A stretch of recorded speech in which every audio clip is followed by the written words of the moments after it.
ranking every Spider-Man movie, TV show, and video game we've gotten this decade so far. In last place is The Spider-Within, a Spider-Verse short film that released last year. It's only a few minutes long and it's a short story kind of showing how Miles Morales is struggling with anxiety. The visuals are cool enough. I felt like it was kind of just surface level and fine on the topic of anxiety itself though. It's not bad in any way, shape, or form. I'll eat up any Spider-Verse content you give it, but it just can't be higher than anything else on this list. In fifth place, I have Your Friendly Neighborhood Spider-Man. This was really a pleasant surprise of a show that just kept getting better and better as it went on, because it started off pretty mediocre, I'm not gonna lie, but by the end it became a really solid Spidey show. It shows why I always preach that Spider-Man is perfect for the format of TV. He has so many iconic villains, and in a show like this you really got to see so many of them being set up. I love seeing everything between Norman, you have Tombstone getting set up, Doc Ock, Venom, so many more. Stuff that you simply just don't have time to explore in a movie that's like 2 hours that you get one of every couple years. Originally I was not a fan of the animation at all. I thought it was really clunky, honestly, even though I like the visual art style itself, but by the end of the show I kind of adjusted to how it looked like, and honestly I ended up enjoying the animation and the comic book style they were going for. This version of Norman was incredible. I really hope Coleman Domingo gets to play the live action version of Norman Osborn in the MCU. A very solid season of television overall with a great ending. I'm excited to see the future of it. I have a full review on my channel, a link here and at the end of the video. At number 3 is Spider-Man No Way Home. I will always love this movie for that first time watching it in theaters, seeing the Tobey and Andrew reveal that they were actually in the film and them fighting all the classic villains was honestly just a once in a lifetime experience.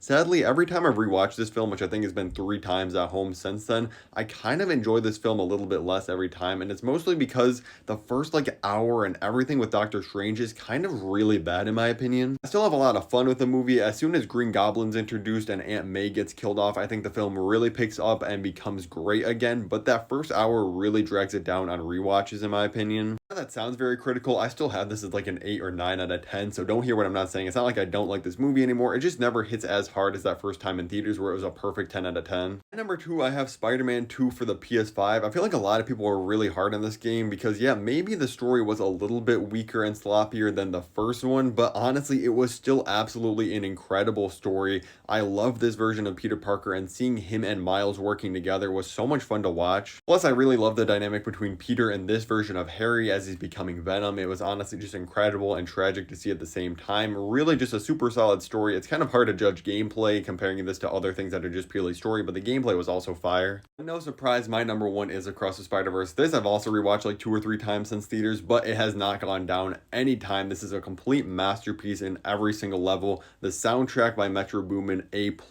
material. The visuals and animation obviously peak. All the new Spider-Man characters were so incredible with the Spider Society, everything between Miles and Gwen, A++ again. Oscar Isaac as Spider-Man 2099, in my opinion, the best voice performance in the entire film. This was just absolute cinema and will forever be. We need Beyond ASAP. Let me know in the comments below what your ranking of these 5 pieces of Spider-Man media we've gotten this decade are so far, and make sure to tap above my head to check out my full review of season 1 of Your Friendly Neighborhood Spider-Man.